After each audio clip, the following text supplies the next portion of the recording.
Hey everybody, this is Kathy Meadows.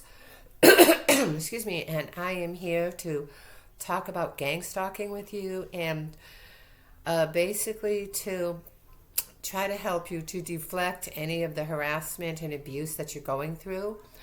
And just a reminder for anyone else who's watching this that doesn't know what it is, when you are being targeted for abuse, it's usually for reasons like filing complaints, threatening lawsuits, breaking up with a significant other who wants revenge, or for financial reasons. If your significant other wants to get the house entirely after 20 years of marriage, and needs to sort of knock you out of the picture. It could be used for that. It could be used just for thievery in general. Lots of times it is used for revenge, but lots of times for whistleblowing because they don't want to get in trouble. They're going to try to silence you.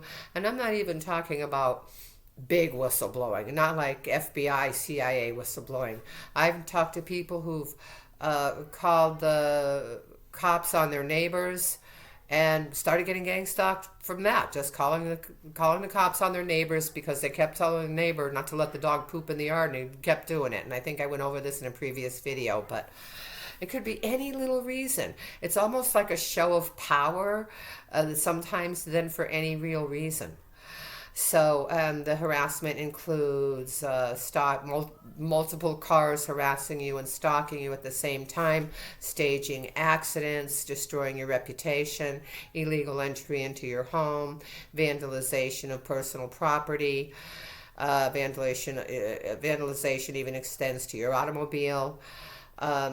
Also, noise harassment, keeping you up all night, not allowing you to sleep.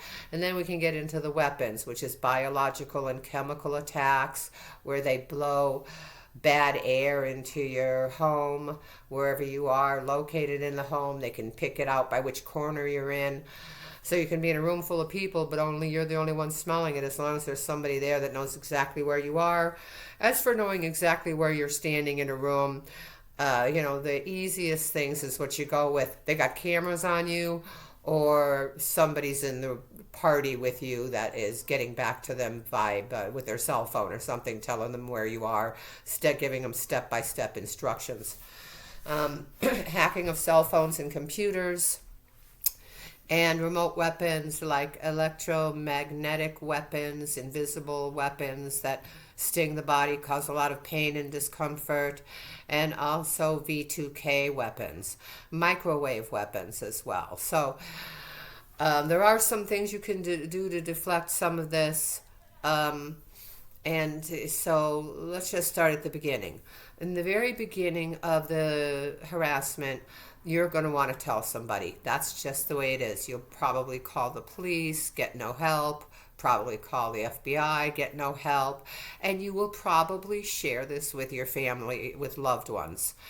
And that turns out not to be such a good idea, because after you share it with loved ones, these people who love you start to worry about you, and they start to think that maybe you're sick, that you have a disorder or a psychological disorder, and that you need medication.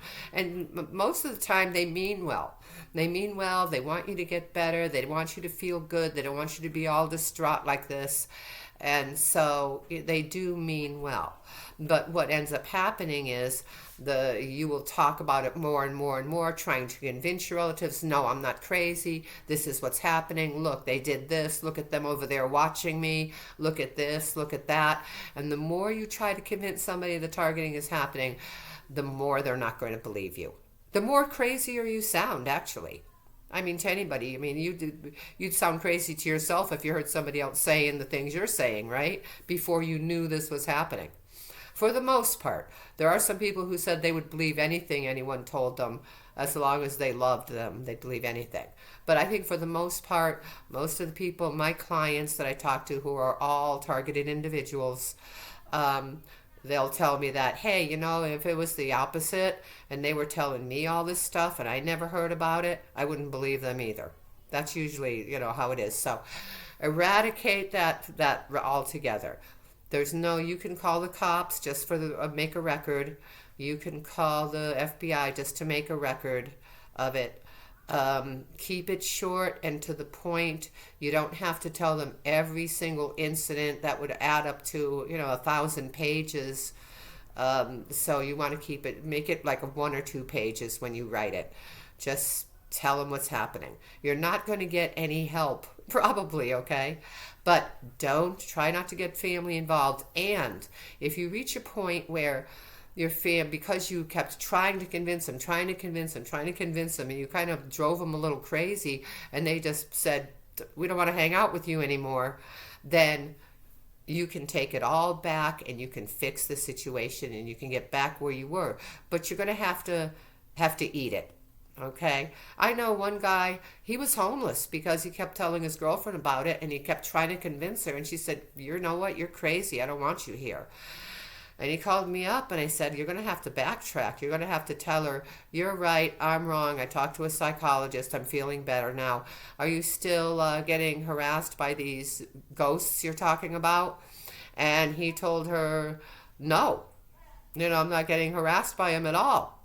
And he was, okay, but he knew that he's going to be homeless if he doesn't take some steps. So she said, okay, and she took him back, and that was the end of it. And he learned the hard way. Don't talk about it until people throw you out, exclude you from family gatherings or anything like that. You have to be wise. So use some wisdom and discernment in who you talk about this with. I think if you what you can say is something like, hey, I got some guys mad at me at work and they're harassing me a little bit and driving in circles around me and bad-mouthing me and trying to ruin my reputation and stuff. If they ask what happens, oh, yeah, I just, complained about them, or I complained about this, or you could even say, I don't feel like talking about it. It's kind of a bummer. It bums me out and I just don't want to discuss it right now. But just know that that's happening. So you can get your relatives back, but you're going to have to eat it, okay? And that reminds me of the saying, do you want to be right or do you want to be happy? You know what I mean? Like, if you want to be right, you might have no one talking to you ever again, okay? Except maybe the other targeted individuals. But if you want to have a family, people to hang out with on Christmas and whatever, then you have to eat it. And that's who I am. That's what I do. I just go, yeah, okay, whatever you say, because I want to see my family. So now the next thing that you should be aware of is, first of all, a lot of security as much as possible. I've never known anyone who's been able to secure their house so well that they can leave it empty and go shopping or whatever and know for a fact that no one's getting into that house unless they have a house sitter there, or something like that, guarding the doors. If you can put cameras up, you can usually they wear hats anyway, so it's going to have to be a straight on camera, and it has to be a camera that they can't see. Okay? Also, it's not a bad idea to have cameras shooting up from the floor of your porch as you're entering the house. Why not? They got a hat on anyway. You're not going to see anything about their face with the camera pointing down. It's either going to have to be straight forward on them or pointing up from the floor. And I don't think many of these perpetrators of the crime are going to be even thinking about that, right? So they're not going to be looking at the floor for cameras necessarily. But some of them might. But like I said, well hidden stuff. If they do see a camera and they know that there's cameras in your home, they'll break them, they'll steal them, they can zap them remotely, electronically, with a electromagnetic weapon of some kind. And so, this is not a 100% cure. There's probably going to be times when you leave the house and they will have gotten in and you're not going to know how. I know a woman who's had cameras everywhere. She had deer cameras way up high in the pine trees, like a block up in the pine trees, half a block up in the pine trees, and they got to him. I don't think they got to him by climbing the tree. I think they just zapped them. Zapped them was that they ruined something. They zapped something, whether it was in her file where she got the security from, or if they got to the security people. But I don't think, the thing is you can't really turn off a a game camera, right? You can't really turn one of those off unless it's in your hand. So I'm thinking it had to be done with a remote weapon, done remotely. Um, so she's had them all over her house, everywhere. And she's saying they're still getting in, but it's not showing up on the camera. But what they can do is screw with the footage itself. So they can stop the camera when they come in, start the camera when they leave, you know. And if you're lucky, you might be able to tell differences in the lighting. Like maybe they came in when it was really sunny out, and when they left, it was really cloudy. So if all of a sudden it goes real fast from sunny to cloudy on your picture, you'll know somebody is there. But you won't know who it is, and you won't be able to call the police. Some people will sprinkle powder on their floors so they can see the footprints on the floors. You know, there's different things you can do as far as picking up tracks. They tend to cover their tracks pretty well, but they can't always cover their tracks as well as as well as they would like to. There's always a clue somewhere. Okay. So then you just do the best you can with the cameras. I gave up on that. I gave up. I bought so many locks for doors that I'm just done buying locks. I'm done sinking money into this. But I realized that we have to go through the steps, and that if you're still going through those steps, that's great. And you actually might find an answer where I did not. So I'm not buying any more cameras. I'm not buying any more new locks and change the lock out every 2 weeks. I'm just not doing any of that. I'm done. I'm done putting money into it. I'm assumed they've always got in before anyway, no matter what I did. It's just a waste of money. I might as well just take my money, set it on fire, and throw it out the window. Because that's what it boils down to. Now, a lot of people also think about they're having problems with the hacking, computer and cell phone. I always recommend every single day, reset your cell phone. Don't reset it to factory settings. You don't have to do that every day. All you have to do is reset your cell phone to default settings, or reset all settings. I think Samsung's phones now say reset all settings, and they also have default. And you can hit both, reset all settings, default. And they're going to pick it up later. They're going to get back in, but at least you'll wipe them out for the time being while you make that important phone call. Whatever phone call you have to make, that sort of thing. So for a while, for a few minutes anyway, you might get a reprieve on this. It's not going to keep out everybody. It's not going to keep out the CIA, okay? They have better instruments. But it's going to keep out a lot of the riffraff that are following you around on the street. So totally worth it to do a reset on your phone. Reset all settings, or reset to factory settings. I'm not really sure how the Apple phones work, but you can find that out and do that. Do it as many times a day as you want. And you're going to be able to keep all your files. You're going to be able to keep everything as long as you do not reset it to factory settings. You'll be able to keep everything. As for the computers, it's the Windows are very difficult to deal with, because when it's so complicated when they start hacking away at things that you're better off just getting a Google Chrome laptop, and because that resets to factory settings actually, like in a minute or two. It doesn't take long at all. It's immediate. Reset to factory settings. It takes maybe half an hour or less to do everything and have it re-update. I really recommend that you get a Google Chrome laptop if you're having problems with your computer. You can get them as cheap as $200, and they're still fully functional. They're fine. They can be very small. They might not have all the bells and whistles, but they're going to work. And so when you have that important email to write, you reset it to factory settings, it comes back up. This will not be the computer that you store all your pictures on. This will not be this computer that you store all your stuff on. If you reset it, the phone to the computer to factory settings, they'll give you an option. Do you want to keep everything and move it over And I always say yes. Maybe I shouldn't, but that's what I do. If you want to say no, get rid of everything, that would be the safest thing. So when you're restarting your phone, restarting your computer, you're resetting it to factory settings, it comes back up and it will start asking you some questions. It wants you to punch in the Wi-Fi you're using to start with, and then it will start updating. It will update updates you didn't even know you had to update on the Google Chrome laptop, which is great. And they will at that point go on and ask the questions that I just mentioned, so that you're going to be able to either keep all your files or not keep all your files and just start it off like it was brand new.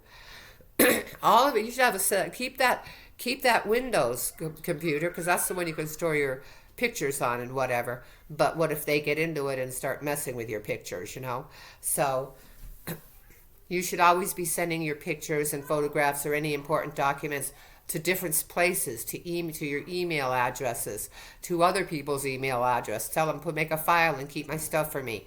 So it's not all on one computer, so that when you lose it, it's someplace else. And I have this problem all the time with them. Okay, they're always getting into my files and trying to mess with my files. But I do have things stored in other places, so I'm not losing anything. Plus, the people I'm working with, generally, I trust implicitly. So even if something's missing, I can call them up and ask them, hey, send that back again, would you? So, there we got the technology down: cameras, phones, and computers, basically. And socially, don't tell everybody about it. Keep it light if you do. Yeah, I got some people mad at me. Okay, so we're going to keep it really light. Then, how about security when you're in the house alone? Or when you're just in the house? Well, that's easier. That is so much easier, because you can get strong bolt locks. You can get super duper. You can put bars on your windows. There's things you can do to keep people out once you're in the house. But you can't bolt the house from the inside when you're outside the house. So when you're out, when you're going to the store, all bets are off. But as long as you're in the house, if you want to spend a little extra money, you can definitely keep it secure. A lot of people complain that they're coming in through the attic. Maybe they're in the attic all the time and they're living there or whatever. You just can nail that sucker right up. Hire somebody to do it. There's things you can do to keep yourself safe and secure inside the home, that they won't be coming in. Also, really important, we have to talk about hygiene, because no doubt they're going to start gassing you. You're not going to notice it, particularly since COVID came along and wiped out everybody's sense of smell, right? So they're not going to always be able to, you're not going to always be able to sense the gases when they come up. If you have a good sense of smell, you'll smell them. Every smell has a different disease that it causes. So, you start to get used to which ones cause what disease. The more serious diseases that the gassing causes is neuropathy. And I've seen them hit some targets with neuropathy. Melinda Kidder, who has passed on, she was a Hollywood actress. I knew her. She had that. Another I knew in Las Vegas, Al, he had neuropathy, and it is not good. But what it does do is it slows you down. You're not going anywhere because you don't want to walk anywhere. Okay, you don't want to go anywhere. It's too painful to walk when you have this disorder. So, that's perfect for the gang stalkers, because they got you isolated in one place. So, cleanliness is real important. They do this through the gases. They can put stuff in your socks. They can put stuff in your shoes. You have to remember, clean your shoes out. Spray it with Lysol. Rub some bleach on the inside of it. Don't wear socks. Or if you wear socks, you're going to have to soak them in some strong antibiotic first and put them on, soaking wet. And then they'll dry as you go along throughout the day. But keep your feet healthy. The The Asians had it right when they said your feet are ground you. They are the roots of your body. Keep them healthy. Keep your feet healthy. Rub them, oil them, spray vinegar on them, clean them really good.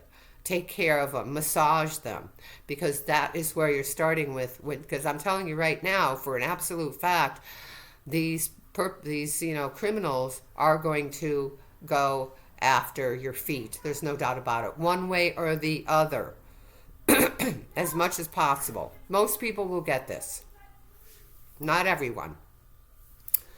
But however, they might want to make your hair fall out, okay? All you got to do is rub any kind of oil into your scalp. I don't care if it's Vaseline or whatever. Rub it where you think it's falling out, where you're feeling it be itchy. Wherever your scalp is itching, rub some oil into it. Any kind of oil at all is going to work. Just get it in the roots. You don't have to do all of your hair, just the roots, okay? Do it before you go to bed at night, because that's when they'll hit you when you're most vulnerable. And this also comes from gassing. It blows into the air. It gets into your hair. Okay? Other complaints include blemishes. This is a big one for some people. They want to destroy your social standing. So they figure if the uglier you are, the better off they are. Okay, women are more lucky in this area because they can cover everything up with makeup. They can wear wigs. Okay? But the thing is that some targeted individuals will get into this habit when they start breaking out in pimples, blemishes. They'll start picking at them because they think there's something inside of the pimple. And they're led to believe that wrongly by the criminals. The criminals are leading them to believe whatever they put on the internet in front of you to read, because they're the ones who put everything in front of you on the internet, unless you've just reset your Google laptop. So you'll see the videos they want you to see, and they'll put a video in front of you like, oh yeah, these blemishes that we're giving you, they have little worms in there and little hairs or little cameras, and it's not true. It's all just crazy BS. So don't pick at your blemishes looking for stuff. It's not there. Don't pick at your skin. Just vinegar everything. Spray vinegar your face and everything. Not only that, but it's a great, what do they call it? Where you take off the top layer of your skin a little bit with a loofah. It's great for that, and it's great for cleansing. It kills germs, and so it actually makes you look younger. So spraying your face and neck, feet, everything with vinegar keeps you healthy and keeps you looking younger. Of course, these weapons can deplete you of vitamins sometimes. So just take a good one-a-day vitamin. Make sure it has vitamin C in it. Take extra vitamin C. Make sure you get your vitamin D. The most important vitamins are the B complex, all the B vitamins, the vitamin D, the vitamin C, and then I think they're all important actually. But so if you take a multi, you should get everything. Be sure and read the label. Sometimes the multis don't contain iron. Sometimes they don't contain calcium. Sometimes I think that they usually contain vitamin D. So keep yourself up healthy on the outside with your showers and your bathing every day. And I know you're not going to feel like it because it's pretty depressing and you're not going to feel like dragging your butt in there, but you do it anyway, okay? You just stay clean. Even if you're in there for a minute, doesn't matter. Get that water on you and soap and water on you. And keep your body vinegared up and oiled up all the way. It's going to make a difference, okay? Also, exercise. I don't always go out every day, but I always make sure that my window and my curtains are open so I can get the daylight in. I want the daylight. I want to breathe fresh air, and I want to have the daylight in. Day and night, by the way. And I will only live on the second floor or higher, so I can keep my windows open, which doesn't really stop them because they'll just get a ladder and climb in anyway if they think they can do it. But it is getting on one of the higher levels does make somewhat of a difference because you want them to work. If they're going to be harassing you, make them work for it. If they want to get a ladder or take a chance on falling off of it, fine. That's their choice. Make them work for it. Okay? Don't make it easy on them.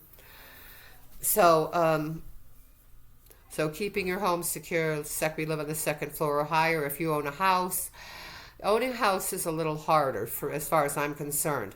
If you're living in a standalone home, the problem is that you don't have a lot of witnesses. If you're living in an apartment and everybody can see your apartment from their apartment, anybody could be looking out the window while somebody's going in your apartment, right? While you're gone, and they could see someone go in.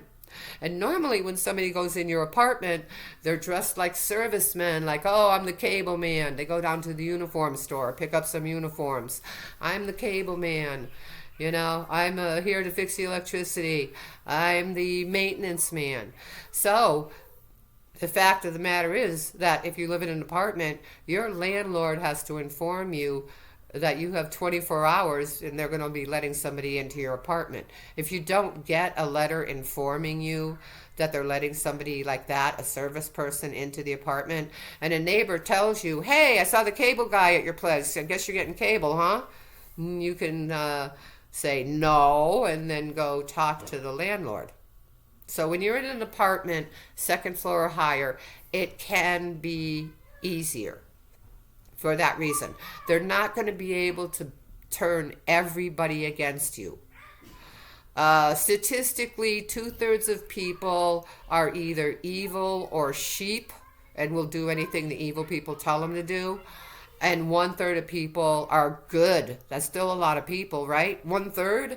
So if you're living in an apartment building with 100 units, and even 30 of those units, which is less than 1/3, are honest, decent people, you're okay. I mean, if you're living in a standalone house, they can, unless you're good friends with your neighbors and they've known you for years and they know you're a good person and they know who you are, it's going to be easy for them to turn your neighbors against you when you're living in a house. People tend to isolate themselves when they're in houses. They don't really know their neighbors. Their neighbors don't know them. As far as the gossiping they're going to do and slander against you that they're going to do, or that they are doing, the best thing to do that is, if the more you try to defend yourself, the guiltier you look. It's like saying, I am not a murderer. I didn't do it, you know, and the more you scream that, the more they're going to think, yeah, I don't know, you're protesting a lot about this, you know. So best thing is like, just look at them like, what? What are you talking about? What? You know, you just act like they're crazy, right? But you don't answer to it. You don't defend yourself. You just go, that's crazy. That's all you do. You don't, matter of fact, you don't defend yourself to anything. They start being verbally rude to you. Don't answer to it. You're above that. You're above baby stuff. You know what I mean? You act like you're above it. Like, I don't have time for silly stuff. That's how it is. And that is how it really is, because it is silly stuff.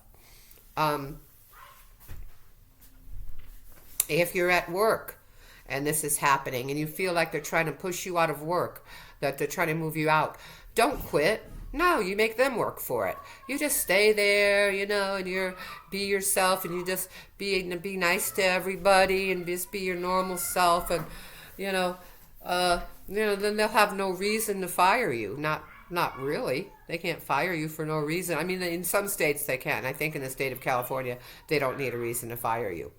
But I've seen people living in California still sue for wrongful termination and get paid. So you can still get paid, okay, for wrongful termination, even in California. But, you don't want to be a couple weeks without a paycheck. So string it out, draw it out as long as you can draw it out. Stay at work as long as you can stay there. Just ignore everybody. And remember, the most important thing to an employer is how much money you're making him. He doesn't care what color you are, what race you are. He cares about how much money you're making him or her. Okay, so let's do your job, keep your head down, make your boss a lot of money, make your company happy with you, and if they fire you, then you'll really have a case to show when you go and claim, that you got fired for no reason.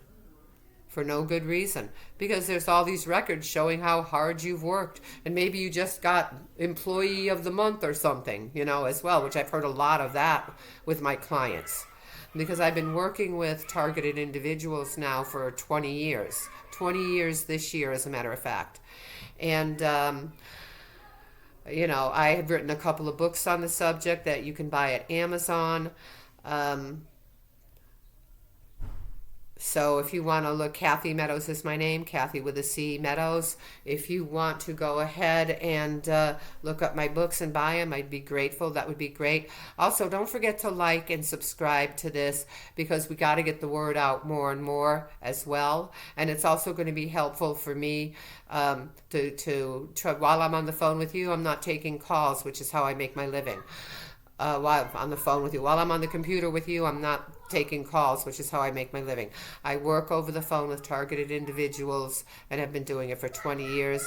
I have a master's in clinical psychology, which helps out a lot, helps me have, when I need to talk to a cop on my client's behalf, or an attorney on my client's behalf, or a family member on my client's behalf, I am able to get more respect for what I'm saying just by virtue of the fact that I have a master's in clinical psychology. So that's how I run things. Um, so I think I'm going to want to end this. I don't want this to go on too long, but we're going to get back to it and do some more work in this area very soon. But this is enough right now. If you can get this together and get this going on, you're going to be fine. You're going to be great. And again, like and subscribe.